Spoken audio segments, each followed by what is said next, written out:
He wants to just discontinue paying spousal support when I've been the housewife for over 33 years. In the matter of the marriage of Kathy Ann Pulse and John Albert Pulse, case number 2024 DM 349. The petitioner, Kathy, appears apparently representing herself at this point, her previous attorney having withdrawn from this case. Riley Broyles appears as counsel for John in this case, who apparently is appearing in the office of his attorney by Zoom. This matter comes before the court at this time for a pretrial conference. The court does have respondents' pretrial questionnaire. Appreciate that, counsel. Your client's position is clear to the court. Kathy, I don't have a pretrial questionnaire from you. I didn't know I needed to give one. All right. Have you had an opportunity to look at the respondent's pretrial questionnaire? Briefly. I do have issues, though. Okay. Have you communicated your issues to Ms. Broyles? We tried when I had an attorney before, but the numbers on like Morgan Stanley and everything else, it keeps changing. So I wanted you here as a witness. Buckle up, guys, because today's courtroom drama starts with a woman claiming she spent over 33 years as a housewife, only to now face the possibility of losing spousal support. Right from the beginning, the tension is obvious as she appears, in court without an attorney, emotionally trying to explain financial disputes and confusing account changes. The judge quickly realizes this case is far from simple, and you can already feel that this divorce battle is heading towards something much bigger. To everything. I wanted to ask questions of like it's ridiculous. The difference. And what's ridiculous? He has listed like the Celica and the Cadillac as assets, and those were gifts. And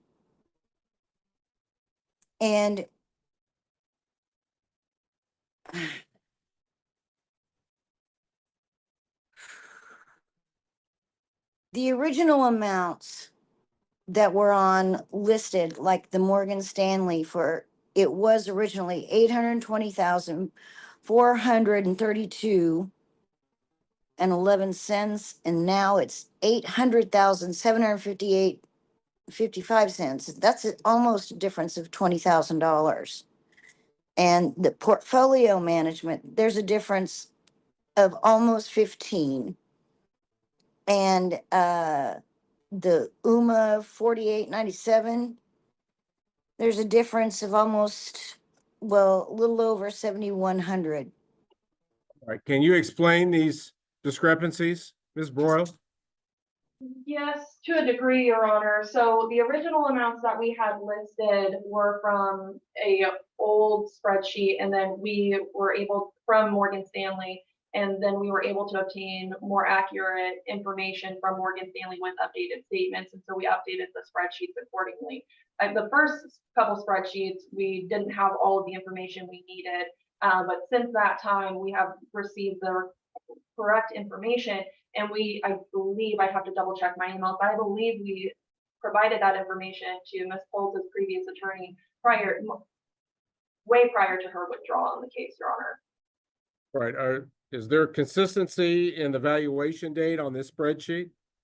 Yes, I believe they're as close as we can get it, Your Honor. There should be. Okay. Okay, well, wait a minute. The date.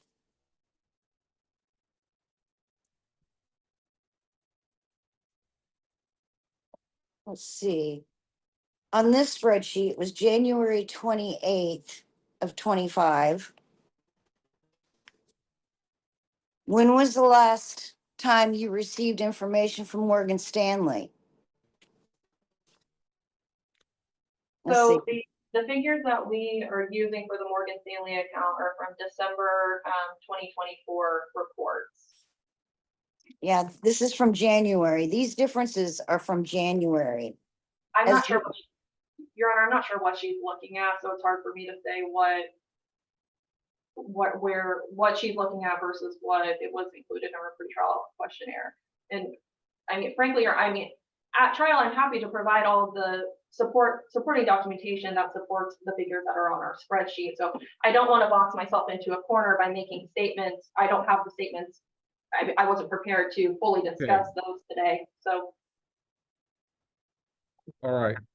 Oh, So you're and requesting this court establish a valuation date, essentially of date of filing, which would relate back to September of 2024. Is that correct, Ms. Broyles? Yes, Your Honor. All I right. will say, kind of a caveat, one of our, the Morgan Stanley figures that we're going off of are from a December 2024 report that we have. And that was as close as, I believe, as close as we could get it to the date of filing. All right. Is there any problem with that being the valuation date, Kathy? no, not at all, but the numbers have changed. I mean, even the one that I received today have changed since January. Right? I'm not surprised that This, account values would change even on a monthly basis. Either they're going to go oh, up or down. absolutely, but it was ordered by the court for accounts to be frozen at the November 1st All right. court Has there date. been invasion of these accounts? There has not, Your Honor. I would assume that any changes are as a result of the market changing. These are investment accounts. All right. That certainly seems logical. Okay. So also the money that he took out of the checking account when he was issued the restraining order and gave it to Morgan Stanley, that needs to be put back. I was supposed to be issued $75,000 in difference because Things escalate fast as the focus shifts to investment accounts, missing money, and major disagreements over assets. Kathy questions thousands of dollars in changing Morgan Stanley figures, while the opposing attorney insists the numbers were simply updated with newer statements. But then the argument turns personal when Kathy accuses her husband of moving money after court orders and unfairly trying to take the house despite her inheritance helping buy it. At this point, the courtroom tension becomes impossible to ignore. of what was sent to Morgan Stanley. It was half of what he had sent to Morgan Stanley as an investment. And I never got that back. As well as he wants me to give him the house. And he's talking about his father's Cadillac or Corvette, which I have no issues in just giving him because it's an heirloom. But I also used my inheritance to put a down payment on that house of $60,000. And we bought that house together. So why would I just give it to him? And That I don't makes know no why you're sense. getting into this today. Well, exactly. I don't. This isn't the trial. And I just wanted to determine if we have disputes and what issues are in dispute. Really, these discussions might be better held with Ms. Broyles.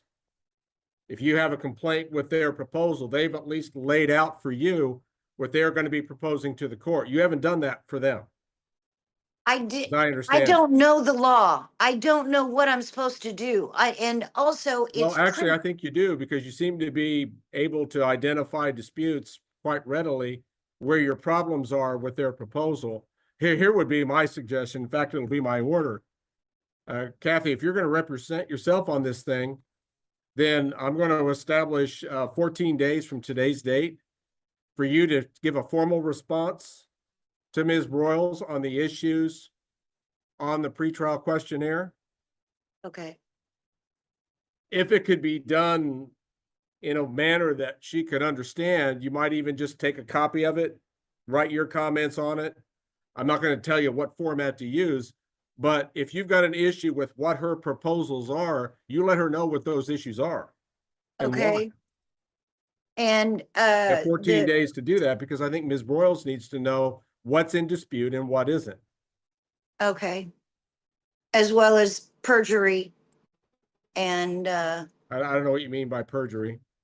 on the trial from November 1st. The judge tries to regain control as Kathy struggles to navigate the legal process without representation. But the situation suddenly explodes when she accuses her husband of outright lying during a previous hearing, then goes even further with claims of forgery and identity theft. The opposing attorney immediately objects, and the judge warns Kathy to be careful with such serious accusations unless she has proof. This is where the hearing shifts from emotional divorce conflict into full courtroom confrontation. Okay, there wasn't a He- trial on November 1st. Well, There was a hearing conducted. he got on the stand and basically just, he lied, just outright lied. And it's $4 a page to have it printed out in Butler County, to have the transcript printed. I can't afford that. And he's supposed to pay his alimony on the 1st of every month. Last month he didn't pay it until the 10th. This month I still haven't gotten it. He took everything we had. I don't have a job. I'm disabled. I'm upset. And I Okay, think, are you receiving disability from a government? no. No? Oh, okay. He stole my identity. Everybody is using my identity. These are baseless allegations, perjury, identity theft. There's no basis for these allegations. I'm going to object to this line of. So noted. Again, she's not under oath. It's not testimony. She may have a basis for what she's saying and she may not. I'm not going to try to sort that out today. Just be careful what you say here, Kathy. I just hope that if you are going to make accusations, you got proof to back it up. I do. Okay. That's the kind of thing that we sort out at the trial. At least right now, I don't have a real perception that there's anything that's undisputed. If so, very little.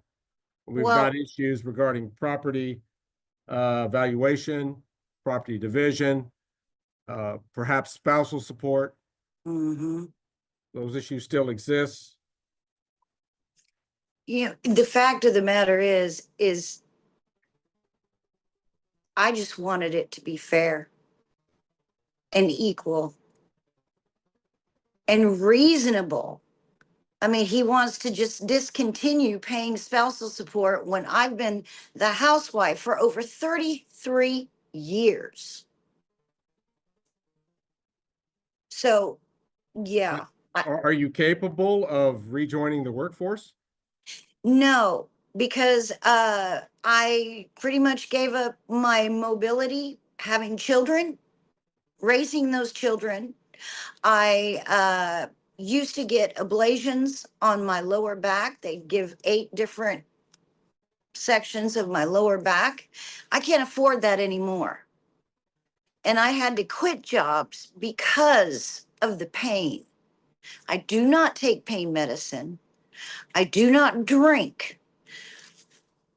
So, yeah, there's not much I can do.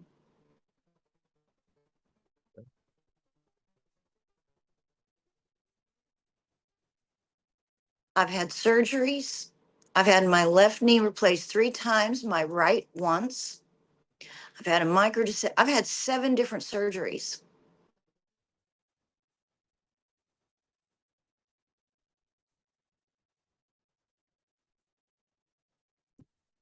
All right, Ms. Broyles, unfortunately, this court does not have May or June trial dates to offer. In fact, I think that the most viable trial date that I can offer at this point would be Tuesday, July 29. Mandy, would you check that to make sure nothing else got scheduled very recently here? Tuesday, July 29. That would work for me, Your Honor. Very well.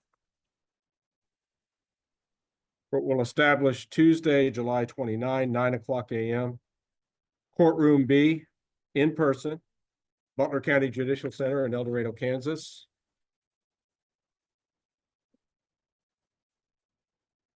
This part reveals the emotional core of the case. Kathy explains that after decades of raising children and multiple surgeries, she can no longer work or even manage the physical pain she lives with daily. The judge listens as she describes knee replacements, back procedures, and financial struggles, all while facing the reality of representing herself at trial. Soon after, the court finally sets an official trial date, making it clear that both sides are now heading toward a major legal showdown. I'm going to establish a deadline for providing of an exhibit notebook. Broyles, Kathy, you're going to have to provide to the opposing party your exhibit notebook by 5:00 p.m. on Friday, July the 25th. I would ask, I suppose since we're doing it in person, I don't necessarily need it in advance, but I want the opposing party to have their exhibits provided to the other party by the Friday before. Okay. That'll give you only one business day to scrutinize what's in it. But I think under the circumstances, that's appropriate. Friday, July 25th by 5:00, exchange of any documentary exhibit that you intend to introduce. I would prefer it to be in an organized notebook form. Okay. Broyles, I know you're quite familiar how to do that. I trust Kathy will also do the same. I'll seek some advice. Okay. So what it comes down to, Kathy, you're going to need probably to make 3 of them. You're going to need one to provide to Ms. Broyles. You're going to need one for yourself. You're going to need one for the court. Okay. That is if there are any documents that you intend to introduce. Mm-hmm. And I kind of get the impression that you might. Mm-hmm. And it's your decision to represent yourself in this case? am going to try and find counsel. I don't know if I can afford any. So, yeah, it'll probably be myself then. Your Honor, for the record, she's receiving $5,800 of spousal payments a month. I've also been jumping around from hotel to hotel because I did not want to stay here. And this court case has been drug out for so long that I finally found a place to stay. So as soon as I can save a little bit, then yes, I will most definitely find some counsel. Okay, it's just that we do need to have an end to this case. I agree with you that Absolutely. it's been pending long enough.